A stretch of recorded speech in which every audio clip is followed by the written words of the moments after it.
اعوذ باللہ من الشیطان الرجیم بسم اللہ الرحمن الرحیم لک الحمد یا اللہ ولک الحمد یا رسول اللہ صلی اللہ تعالی علیہ وآلہ وسلم اللہم ربنا افتح علینا حکمتک وانشر علینا رحمتک یا ذا الجلال والاکرام اللہم رب زدنی علما اللہم رب اشرح لی صدری ویسر لی امری واحلل عقدۃ من لسانی یفقہ قولی اللہم رب زدنی علما اللہم رب یسر ولا تعسر وتمم بالخیر۔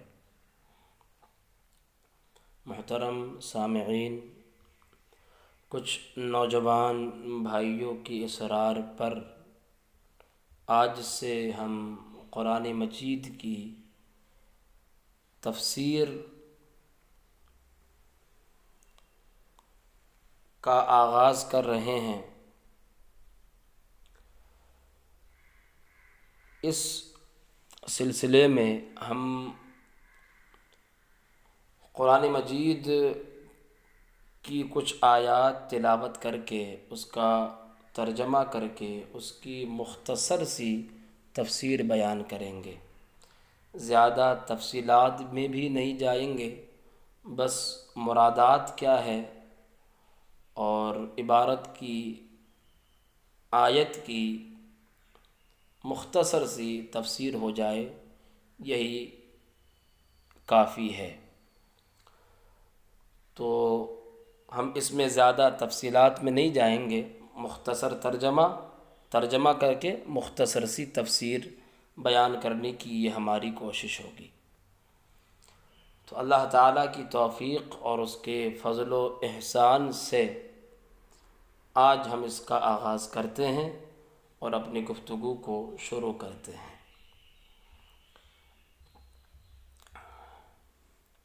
تو سب سے پہلے ہم بسم اللہ کا اور جو ہیں اعوذ باللہ کا اور سورہ فاتحہ کا ترجمہ کرتے ہیں، پھر اس کے بعد کچھ مختصر سی تفسیر بیان کریں گے۔ اعوذ باللہ من الشیطان الرجیم۔ اعوذ، میں پناہ مانگتا ہوں، میں پناہ طلب کرتا ہوں، باللہ اللہ تعالیٰ کی، من الشیطان الرجیم مردود شیطان سے۔ اس کا مختصر ترجمہ کہ اللہ تعالیٰ کی پناہ شیطان رجیم سے، مردود شیطان سے۔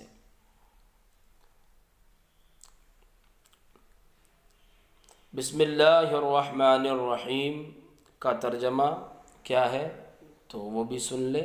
بسم اللہ، اللہ کے نام سے، اللہ کے نام سے۔ اب یہاں پر کچھ پوشیدہ نکالتے ہیں کوئی فعل، اور وہ ہے ابدأ یا پھر اشرع یا پھر ابتدئ، اس طرح کے افعال جو ہیں پوشیدہ نکالتے ہیں۔ تو اللہ کے نام سے میں شروع کرتا ہوں، الرحمن جو بہت مہربان ہے، الرحیم بہت رحم فرمانے والا ہے۔ تو اللہ کے نام سے شروع جو بہت مہربان رحمت والا، یہ امام اہل سنت اعلیٰ حضرت امام احمد رضا کا ترجمہ ہے۔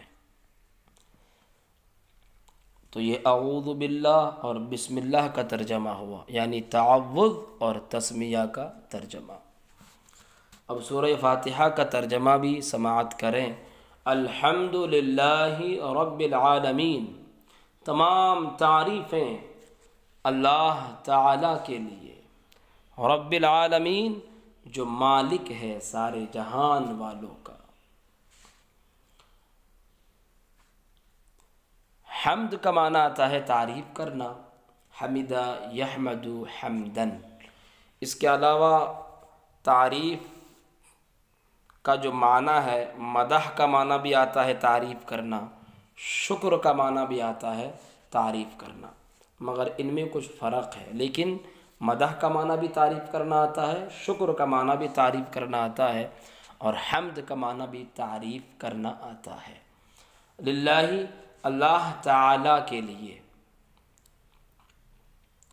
رب العالمین، رب کا معنی آتا ہے مالک، پالنہار، پروردگار، جمع اس کی ارباب آتی ہے۔ العالمین جمع ہے عالم کی،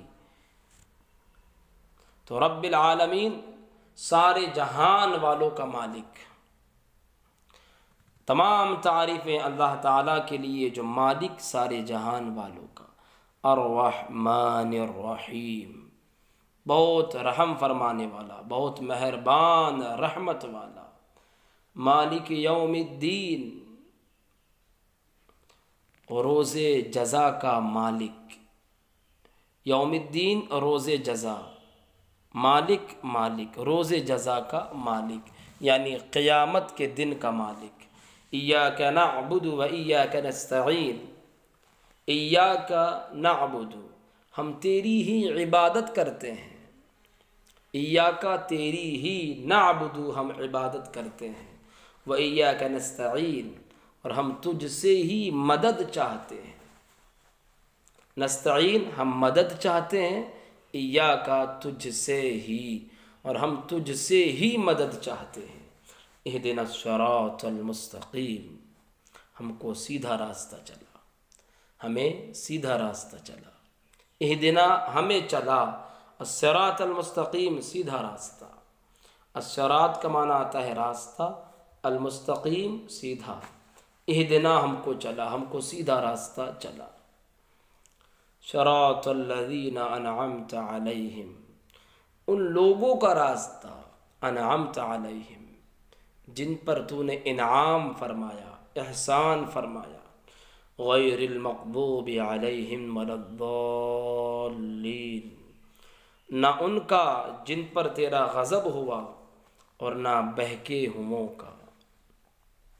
المغضوب وہ جن پر غضب ہو، اور ضالین جو گمراہ ہو جائے، راستے سے بھٹک جائے، راستے سے پھر جائے، تو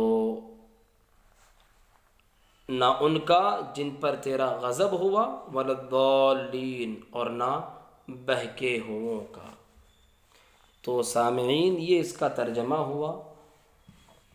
اب اس کی تفسیری حوالے سے کچھ باتیں سماعت کر لیتے ہیں۔ تو دیکھیے، سورہ فاتحہ جس طرح آپ جانتے ہیں کہ اس کا نام ایک تو فاتحہ ہے، اس کے اور بھی مفسرین نے نام بیان فرمائے ہیں۔ اس کا ایک نام ام القرآن بھی ہے، اس کو ام الکتاب بھی کہا جاتا ہے، فاتحۃ القرآن بھی کہا جاتا ہے، سورہ کافیہ بھی کہا جاتا ہے، سورۃ الشفا بھی کہا جاتا ہے، اور اسی طرح شافیہ بھی کہا جاتا ہے، سورۃ الحمد بھی کہا جاتا ہے، اور سورۃ الدعا بھی کہا جاتا ہے۔ اسی طرح سورہ مناجات بھی کہا جاتا ہے، سورہ نور بھی کہا جاتا ہے۔ اس کے علاوہ بھی اور بھی چند نام مفسرین نے شمار کیے ہیں۔ یہ سورہ مبارکہ مکی ہے یا مدنی ہے تو اس بارے میں اختلاف ہے۔ اب یہ سورت مکی ہے یا مدنی ہے، اس کا تعلق اس بات سے ہے کہ یہ سورت کہاں اتری، مکے میں یا مدینے میں۔ تو مفسرین کا اس بارے میں اختلاف یہ ہے کہ یہ سورت بعض حضرات کے نزدیک مکے میں نازل ہوئی اور بعض کے نزدیک مدینہ منورہ میں نازل ہوئی،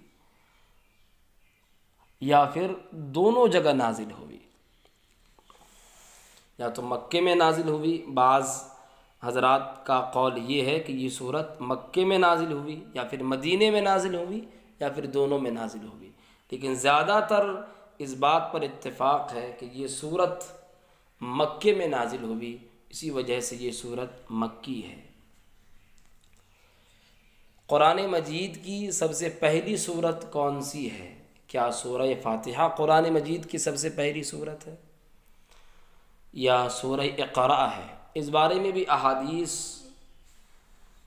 ہے، اور بعض احادیث اس بات پر دلالت کرتی ہے کہ سورہ فاتحہ سب سے پہلی صورت ہے، اور بعض احادیث اس بات کی طرف توجہ دلاتی ہے کہ سورہ اقرا سب سے پہلی صورت ہے۔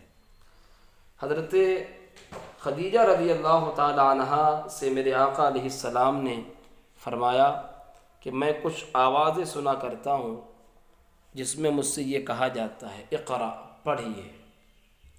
یہ بات ورقہ بن نوفل کو بیان کی گئی۔ انہوں نے کہا کہ جب یہ آواز آپ کو سنائی دے آپ دھیان سے سنیں، اطمینان سے سنیں۔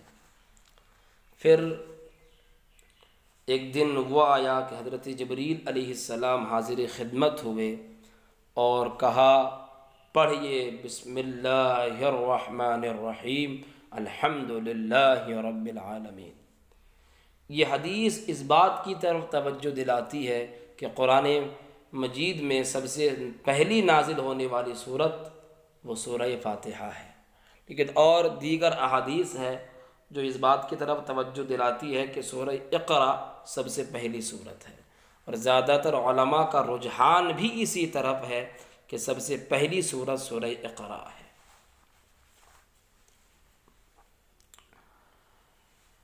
اب یہ تو جو ہے اول و آخر کے تعلق سے باتیں ہوئی۔ اس صورت کے حوالے سے کچھ باتیں اور سماعت کریں۔ یہ صورت جو ہے 7 آیات پر مشتمل ہے، 27 کلمے ہیں، 140 حروف ہیں۔ اس صورت کی کچھ فضیلت بھی سماعت کر لیں۔ اس صورت کی بڑی فضیلتیں آئی ہے حدیث کے اندر، اور ترمذی شریف کی حدیث ہے کہ حضور اکرم صلی اللہ تعالی علیہ وآلہ وسلم نے فرمایا توریت، انجیل اور زبور میں اس کی طرح کوئی بھی صورت نہیں اتری، نازل نہیں ہوئی۔ اور مسلم شریف کی حدیث ہے کہ ایک فرشتے نے آسمان سے نازل ہو کر حضور کو سلام عرض کیا اور 2 نوروں کی میرے نبی کو بشارت دی۔ پھر حضور علیہ الصلاۃ والسلام سے پہلے کسی نبی کو عطا نہ ہوئے تھے ایسے 2 نوروں کی بشارت۔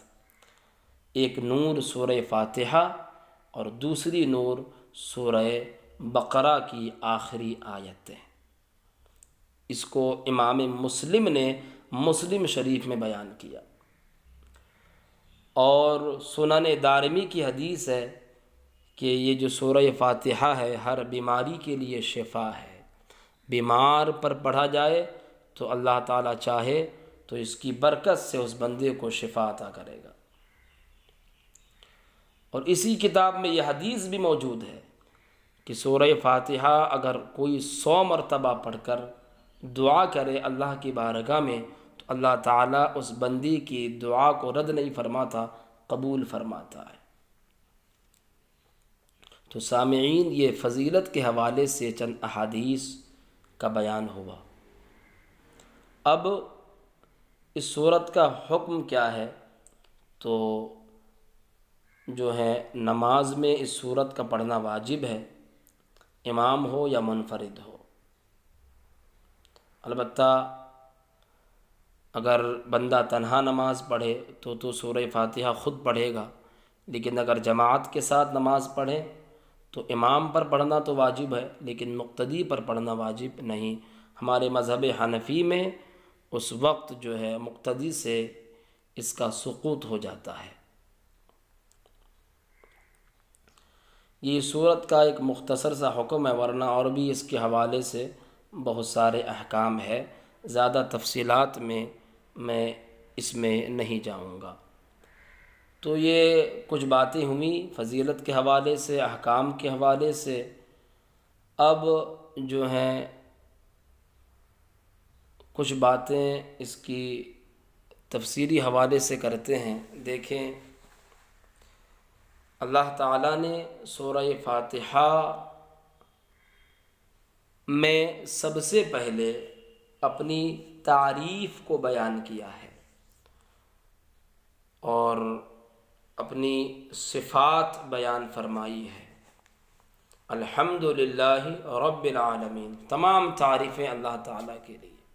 حقیقت میں تعریف کا مستحق اللہ تعالیٰ ہی کی ذات کریمہ ہے، اور یہ جو ہم دنیا میں کسی بندے کی تعریف کرتے ہیں یا کسی کی بھی تعریف کرتے ہیں تو در حقیقت بندوں کی تعریف کرنا یہ خدائے تعالیٰ ہی کی تعریف کرنا ہے، کیونکہ جو ہے دنیا میں کوئی بھی تعریف کا مستحق نہیں، محض اللہ تعالیٰ کی ذات کریمہ ہے جو تعریف کا مستحق ہے۔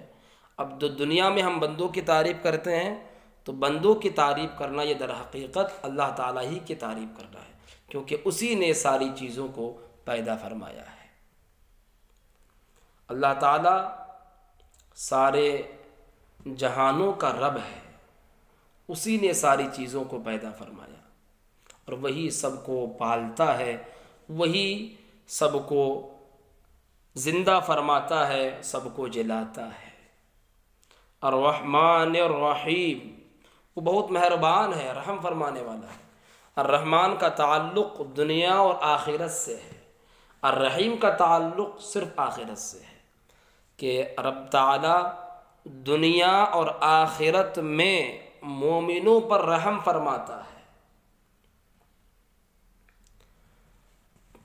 اور مومنوں پر اور کافروں پر دنیا میں رحم فرماتا ہے۔ یہ رحمان کا معنی ہوا۔ رحمان کا تعلق دنیا اور آخرت دونوں سے ہے، کہ اللہ تعالیٰ مومنوں پر دنیا اور آخرت میں رحم فرمائے گا، اور کافروں پر دنیا میں رحمت فرماتا ہے، تو یہ رحمان کا معنی ہوا۔ الرحیم کا معنی کہ مومنوں پر آخرت میں رحم فرمائے گا، یہ رحیم کا معنی ہے۔ تو اللہ تعالی رحمان بھی ہے، رحیم بھی ہے، بہت مہربان، رحمت والا۔ مالک یوم الدین، روز جزا کا مالک، یعنی قیامت کے دن کا مالک۔ اب یہاں پر آپ دیکھیں، اللہ نے پہلے اپنی تعریفات بیان کی، مطلب یہ ہے کہ پہلے عقیدے کو بیان کیا اور بعد میں ایاک نعبد یعنی عبادت کو بیان کیا۔ اس سے ثابت کیا ہوا؟ یہ ہوا کہ عقیدہ پہلے ہے، عبادت بعد میں ہے۔ اگر کسی کا عقیدہ درست نہ ہو اور وہ دنیا میں کتنی ہی عبادتیں کر لیں، اس کی عبادتیں قبول نہیں ہوں گی، کیونکہ عقیدہ خراب ہے۔ عقیدہ پہلے ہے، عبادت بعد میں ہے۔ پھر عبادت کا بیان کیا، پھر اس کے بعد استعانت کا بیان کیا کہ استعانت صرف اور صرف اللہ تعالیٰ سے ہی ہونی چاہیے، اور ہم تجھ سے ہی مدد طلب کرتے ہیں۔ حقیقت میں اللہ تعالیٰ کی ذات ہی مستعان حقیقی ہے، وہی ناصر حقیقی ہے، وہی سب کی مدد فرماتا ہے، اور اسی سے مدد طلب کرنی چاہیے۔ اب جو ہم اہل سنت و جماعت کا عقیدہ تو یہ ہے کہ اللہ تعالیٰ بھی مدد فرماتا ہے، اس کے نیک بندی بھی مدد فرماتے ہیں، لیکن دونوں میں آسمان و زمین کا فرق ہے۔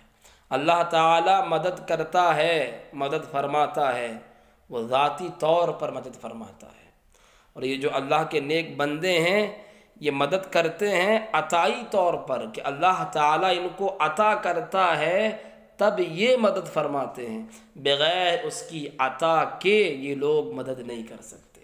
تو یہ عقیدہ ہونا چاہیے۔ اس کے علاوہ اگر کوئی عقیدہ رکھتا ہے کہ اگر یہ عقیدہ رکھے کہ وہ یہ اللہ کے نیک بندے ذاتی طور پر مدد کرتے ہیں، تو یہ عقیدہ خراب ہے، اور اس کی وجہ سے بندہ اسلام سے خارج ہو جائے گا۔ تو یہ عقیدہ ہمارا نہیں ہے۔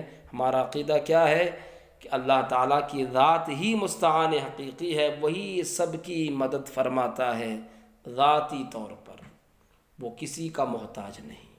اور جو یہ نیک بندے اللہ کے اولیاء یا اللہ کے انبیاء جو کسی کی مدد کرتے ہیں تو یہ اللہ کی عطا سے مدد کرتے ہیں۔ اور ہم تجھ ہی سے مدد چاہتے ہیں۔ اہدنا الصراط المستقیم، اس کے بعد اللہ نے دعا کو بیان فرمایا، دعا کی طرف اللہ نے ہمیں رغبت دلائی کہ اللہ نے فرمایا کہ میری بارگاہ میں اس طرح دعائیں کیا کرو، ہم کو سیدھا راستہ چلا۔ اب کن لوگوں کا راستہ؟ جن پر تو نے احسان فرمایا۔ اللہ کے احسان، اللہ نے کن لوگوں پر احسان فرمایا، اس کی تفسیر خود قرآن مجید میں سورہ نساء کے اندر 5ویں پارے میں، اولئک الذین انعم اللہ علیہم من النبیین والصدیقین والشہداء والصالحین، یہ وہ لوگ ہیں جن پر اللہ نے احسان فرمایا ہے۔ اللہ نے نبیوں پر احسان فرمایا، شہداء پر احسان فرمایا، صالحین پر احسان فرمایا، صادقین پر احسان فرمایا۔ تو ان لوگوں کا راستہ جن پر تو نے احسان فرمایا، ہم کو ان لوگوں کے راستے پر چلا، نہ ان لوگوں کا جن پر تیرا غضب ہوا اور نہ بہکے ہووں کا۔ تو غیر المغضوب، مغضوب سے کیا مراد ہے؟ مفسرین نے کہا اللہ تعالیٰ کا غضب یہودیوں پر ہوا ہے، تو مغضوب سے مراد یہودی ہے، اور والضالین سے مراد عیسائی ہے۔ تو ان لوگوں کا راستہ جن پر تیرا غضب ہوا اور جو راستے سے بہک گئے، اے اللہ ان لوگوں کے راستے سے ہمیں بچا۔ اب جو یہاں پر آپ دیکھتے ہیں صراط مستقیم کا جو لفظ استعمال ہوا، اس کی مفسرین نے کئی تفسیرات بیان کی ہے۔ بعض نے اسلام مراد لیا، بعض نے دین حق مراد لیا ہے، بعض نے قرآن مقدس مراد لیا، بعض نے خود ہمارے نبی کریم کی ذات کریمہ مراد لی ہے۔ تو اس کی اور جو ہے اس حوالے سے بہت ساری تفسیرات موجود ہیں، یا تو دین اسلام مراد ہے، یا دین حق مراد ہے، یا پھر حضور کی ذات مراد ہے، یا پھر قرآن مقدس مراد ہے۔ تو سامعین، اس حوالے سے سورہ فاتحہ کے حوالے سے کچھ تفسیر میں نے آپ کے سامنے بیان کی۔ اللہ تعالیٰ کی بارگاہ میں دعا کرتے ہیں کہ مولا کریم میری اس گفتگو کو قبول فرمائے، اور جہاں پر بھی کوئی زبان سے جو ہے غلطی واقع ہوئی ہو، اللہ کریم اس کو معاف فرمائے۔ وما علی الا البلاغ۔